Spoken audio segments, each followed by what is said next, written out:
বলো। সিয়াম কোথায়? সিয়াম সিয়াম তো আমার সামনেই আছে। সিয়াম কেমন আছে? সিয়াম সিয়াম খুব ভালো আছে।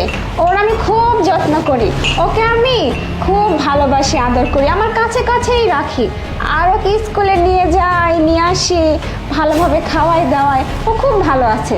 সিয়ামের কাছে একটু ফোনটা দিবা? ও তুমি সিয়ামের সাথে কথা বলবা? আচ্ছা ঠিক আছে, ও আমার সামনে আছে, দাঁড়াও আমি দিচ্ছি। এই শোন, তোর বাবা তোর সাথে কথা বলতে যাচ্ছে। তোর বাবাকে যদি তুই কিছু বলছিস না, তোকে কিন্তু এখানে মেরে এখানেই পুঁতে রেখে দেবো, ঠিক আছে? একদম কিছু বলবি না, ভালোভাবে কথা বলবি, বুঝতে পারছিস? আচ্ছা এই নাও, কথা বলো। হ্যালো বাবা। বাবা, তুমি কেমন আছো? বাবা আমি ভালো আছি, তুমি কবে আসবা? হ্যালো, শোনো, ওই যে সিয়াম না দৌড় দিয়ে চলে গেছে খেলা করার জন্য, খুব দুষ্টু হয়ে গেছে, বুঝছো? ছেলেটা শুধু দুষ্টুমি করে। যাই হোক না কেন, তুমি এখন ফোনটা রাখো, আমার না অনেক কাজ পড়ে আছে, কাজগুলো